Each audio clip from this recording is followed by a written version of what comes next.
Selamat pagi rekan-rekan sekalian yang terkasih di dalam Yesus Kristus. Kembali kita bertemu di channel ini untuk sama-sama membaca merenungkan firman Tuhan. Ya.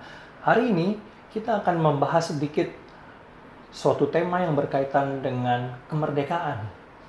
Hari Minggu lalu kita di Singapura merayakan Hari Nasional atau Hari Lahir Negara Singapura yang ke-55. Di hari Senin yang akan datang, besok, kita akan merayakan Hari Kemerdekaan Indonesia yang ke-75. Biasa kita merayakan Hari Kemerdekaan suatu bangsa itu untuk merayakan bebasnya kita dari penjajah, dari penakluk, atau dari suatu kuasa-kuasa lain yang berusaha mengikat kita. Nah, demikian juga kalau kita renungkan dalam kehidupan manusia, kita juga mencari kebebasan. Kita mencari Allah, kita mencari agama, itu juga untuk mencari semacam kemerdekaan atau kebebasan atau bahkan kebahagiaan pada umumnya. Dan kebahagiaan pada umumnya dikaitkan dengan kebebasan atau kemerdekaan. Nah, apakah artinya merdeka atau bebas bagi orang Kristen? Tema inilah yang akan saya angkat hari ini. Dan saya beri judul Hukum yang Memerdekakan. Saya ambil dari Yakobus pasal 1 ayat 19 sampai 25. Saya bacakan untuk kita sekalian dari kitab Yakobus pasal 1 ayat 19 sampai 25. Hai saudara-saudara yang kukasihi, ingatlah hal ini. Setiap orang hendaklah cepat untuk mendengar, tetapi lambat untuk berkata-kata dan juga lambat untuk marah. Sebab amarah manusia tidak mengerjakan kebenaran di hadapan Allah. Sebab itu buanglah segala sesuatu yang kotor dan kejahatan yang begitu banyak itu, dan terimalah dengan lemah lembut firman yang tertanam di dalam hatimu yang berkuasa menyelamatkan jiwamu. Tetapi hendaklah kamu menjadi pelaku firman dan bukan hanya pendengar saja, sebab jika tidak demikian, kamu menipu diri sendiri. Sebab jika seorang hanya mendengar firman saja dan tidak melakukannya, ia adalah seumpama orang yang sedang mengamati mukanya yang sebenarnya di depan cermin. Baru saja ia memandang dirinya, ia sudah pergi, atau ia segera lupa bagaimana rupanya. Tetapi barang siapa meneliti hukum yang sempurna, yaitu hukum yang memerdekakan orang, dan ia bertekun di dalamnya, jadi bukan hanya mendengar untuk melupakannya, tetapi sungguh-sungguh melakukannya, ia akan berbahagia oleh perbuatannya. Demikian firman Tuhan. Berbahagialah setiap orang yang membaca, mendengar, merenungkan firman Tuhan, dan melakukannya dalam kehidupan sehari-hari. Mari kita berdoa untuk menyerahkan waktu pembahasan dan perenungan firman Tuhan. Mari kita berdoa. Bapa di surga, berbicaralah kepada kami semua melalui firman yang baru saja kami baca, yang akan kami renungkan bersama-sama.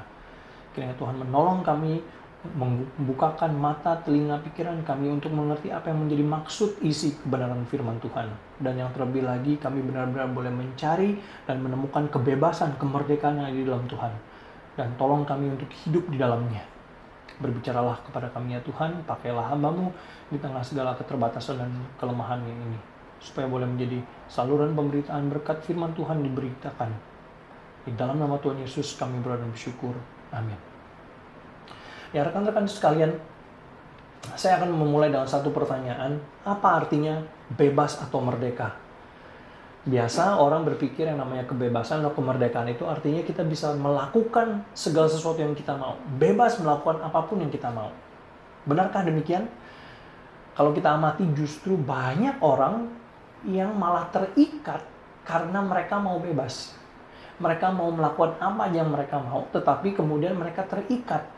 Ya contohnya kalau orang mau bebas minum-minum, bebas menggunakan narkoba, bebas melakukan hubungan seks, malah justru mereka terikat kepada kecanduannya, terikat nggak bisa lagi hidup tanpa substansi-substansi ini, terikat mungkin terkena penyakit-penyakit yang disebabkan oleh gaya hidup mereka yang mencari kebebasan demikian.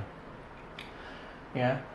Karena kalau kita mendefinisikan bahwa yang namanya bebas itu artinya bisa melakukan apa saja yang kita mau, kalau kita kembali kepada firman Tuhan, maka kita mungkin berkesimpulan bahwa keberadaan hukum, baik hukum dari Tuhan, hukum agama, atau hukum negara secara umum, itu adalah sesuatu yang salah.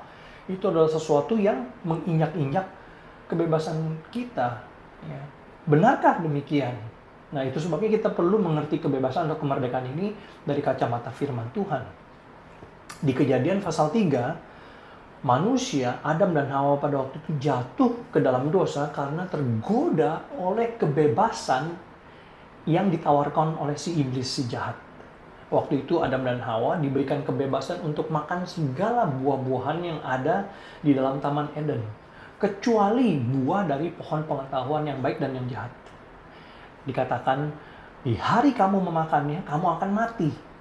Tetapi iblis, si ular itu kemudian datang memberikan suatu proposisi baru. Kamu sekali-kali tidak akan mati, tetapi mata kamu akan terbuka, melihat, mengetahui mana yang baik, mana yang jahat. Ya, kamu bisa menentukan mana yang baik, mana yang jahat. Nggak perlu lagi bergantung sama Tuhan. Nggak perlu lagi bergantung kepada otoritas Allah. Apakah artinya mata mereka terbuka akan yang baik dan yang jahat?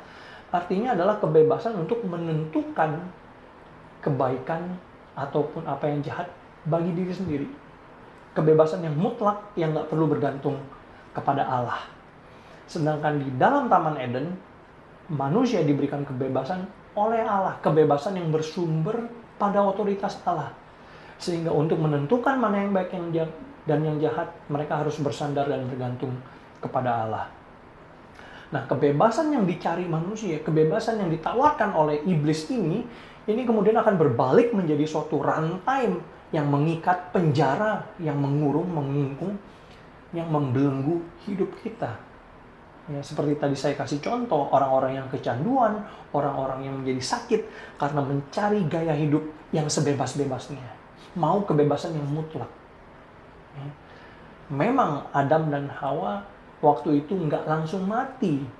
Seperti apa yang dikatakan oleh firman Tuhan, mereka nggak langsung mati secara fisik, betul. Tetapi mereka benar-benar sudah mati. Kenapa? Kita harus melihat bahwa yang namanya mati atau kematian itu bukan hanya mati secara fisik.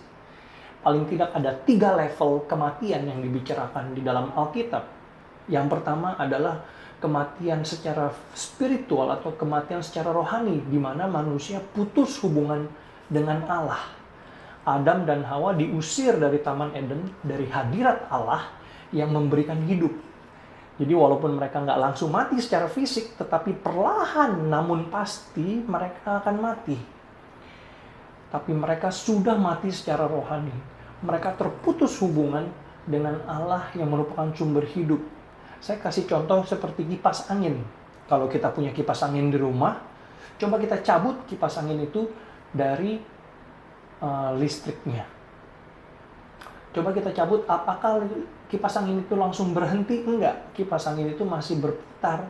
Tetapi perlahan-lahan namun pasti kipas angin itu akan berhenti, mati. Demikian juga dengan kita. Sumber kehidupan kita adalah Allah. Ketika kita diputus dari sumber kehidupan kita yaitu Allah, kita memang nggak langsung mati secara fisik, tetapi hubungan kita dengan Allah sudah terputus. Itu adalah kematian rohani yang perlahan-lahan membawa kita kepada kematian fisik. Nah, itu adalah kematian yang kedua. Jadi kematian pertama itulah kematian rohani, kedua itu adalah kematian fisik. Pada akhirnya semua orang akan mati. Entah itu karena tua, penyakit, kecelakaan, dan lain sebagainya. Tapi bukan cuma itu saja, bukan hanya kematian fisik saja. Ada satu kematian lagi yang lebih menyeramkan dari kematian-kematian sebelumnya, yaitu kematian yang kekal. Yaitu hukuman kekal di dalam penghakiman akhir yang Allah berikan kepada orang-orang yang melawan Dia sampai pada akhirnya. Kepada orang-orang yang melawan dan menolak untuk beriman kepadanya sampai akhir hidupnya. Ini adalah kematian kekal yang tidak akan berakhir. Ini adalah kematian untuk selama-lamanya. Terputus hubungan dengan Allah selama-lamanya. Sedangkan kebebasan dari Allah yang diberikan oleh Allah, ini adalah kebebasan yang walaupun tidak bisa melepaskan kita dari kematian yang sementara atau kematian secara fisik. Namun kebebasan yang Allah berikan di dalam Yesus Kristus itu membalikan kita kembali kepada Allah, sumber dari hidup. Sehingga walaupun kita harus mati secara fisik, tetapi kita memiliki hidup yang kekal. Ya. Ini adalah kebebasan yang ditawarkan Allah. Kebebasan yang diberikan Allah di dalam anugerahnya melalui Yesus Kristus. Dan ketika kita menjadi anak-anak Allah, ketika kita menjadi umat Allah, ada suatu hukum yang Allah berikan. Dan di sini Yakobus pasal 1 ayat 25 mengatakan itu adalah hukum yang memerdekakan. Yakobus 1 ayat 25, tetapi barang siapa meneliti hukum yang sempurna, yaitu hukum yang memerdekakan orang, dan ia bertekun di dalamnya, jadi bukan hanya mendengar untuk melupakannya, tetapi sungguh-sungguh melakukannya, ia akan berbahagia oleh perbuatannya. Bagaimana kita bisa memperoleh kebahagiaan hidup dalam dunia ini, dan juga hidup di dalam kekekalan? Yaitu ketika kita mau menundukkan diri kita di bawah hukum Allah, di bawah hukum Kristus. Ya. Allah di dalam Yesus Kristus sudah memberikan kita keselamatan hidup yang kekal. Ini adalah kebebasan dan kemerdekaan yang kita perlukan. Ya. Jadi apa artinya kebebasan atau kemerdekaan di dalam hidup Kristen bagi orang-orang yang beriman kepada Tuhan? Ada sebagian orang Kristen yang percaya bahwa setelah kita ditebus, kita beriman kepada Tuhan, berarti kita nggak perlu tunduk kepada hukum apapun. Termasuk juga hukum-hukum di dalam Alkitab, itu hanya pilihan opsional saja. Ya. Jadi termasuk hukum dan instruksi di dalam Alkitab, itu optional. Yang penting saya cinta Tuhan, yang penting saya beriman kepada Tuhan, kita bebas melakukan apapun yang kita mau.